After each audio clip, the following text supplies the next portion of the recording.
hesitated. To agree to such an offer at the age of 20 seemed like condemning herself to early middle age. But what alternative was there for a woman like herself? She could remember what life had been like in London when she was a small child. The smell of poverty and the gnawing pangs of hunger was something she would never forget. Life had been so much better since Daisy, having witnessed the terrible street accident that had killed their father and crippled their mother, had brought Judy's small family to live at Creek Manor. They had nothing to complain about, although sometimes Judy found herself wondering what life would be like now if she returned to London.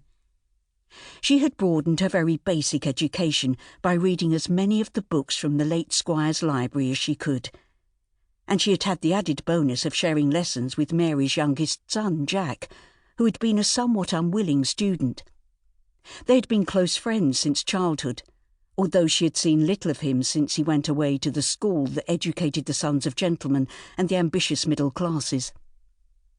But that friendship had changed subtly last summer, and Jack's return to university had left Judy feeling bereft. She had been counting the days until his return. She came back to the present with a start, and realised that Mrs. Tattersall was staring at her with a puzzled frown. "You do want to stay on here, don't you, Judy?" "Yes, of course, Mum. This is my home, and my family are here in Little Creek." "The position of housekeeper is a worthy occupation," Mary insisted wearily. "You could do a lot worse, and Ida Ralston is an excellent example." "Yes, Mum." Judy shifted from one foot to the other. They owed everything to the Tattersall family, but sometimes she longed to be free.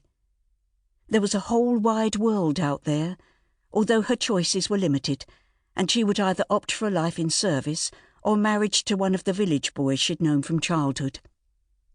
Jack's friends, Danny Shipway and Alfie Green, both vied for her attention on Sundays when everyone attended morning service, but she could never take them seriously.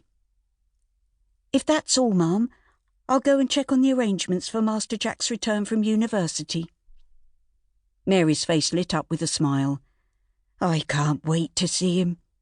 I could never have imagined that my little jackdaw would do me proud, and it's all thanks to Daisy's husband. I can never thank Marius enough for everything he's done for my son. Jack was born into poverty, but now he's a gentleman." "Yes, Mum." Judy had heard it all before, but she tried to look as if this was a revelation. "May I be excused now, Mrs. Tattersall?" Mary raised herself to a more upright position. "Not yet, Judy. I want a word with you before my son arrives. Sit down, please." Judy eyed her warily as she perched on the edge of a chair opposite the sofa. "Have I done something wrong, Mum?" "No, of course not, my dear. It's just that things have changed since we first moved into Creek Manor. You were just a child then, and we were all like one big family." "I'm sure we're very grateful for everything, Mum." "I'm not asking for gratitude, Judy, but I'm neither blind nor insensitive.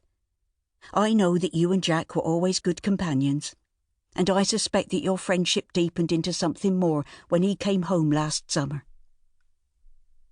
Judy felt the blood rush to her cheeks, and she stared down at her clasped hands. "Nothing untoward has ever occurred between us, madam." "I'm sure it hasn't, which is why I wanted to speak to you now.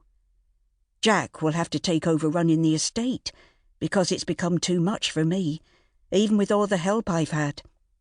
Legally it all belongs to Jay, but I haven't heard from him since he left this house 10 years ago, and I doubt if he'll ever return from Australia.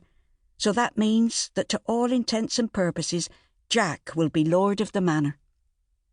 "Yes, Mum." "Do you understand what I'm saying, Judy?" "Not exactly, Mum." "This isn't easy because you're a sweet girl, and I'm fond of you. But Jack needs to marry a woman of good breeding, preferably someone with a decent dowry. The estate makes very little profit, and the old house needs a good deal of renovation. Do I make myself clear?" Judy bowed her head. Of course she knew all this.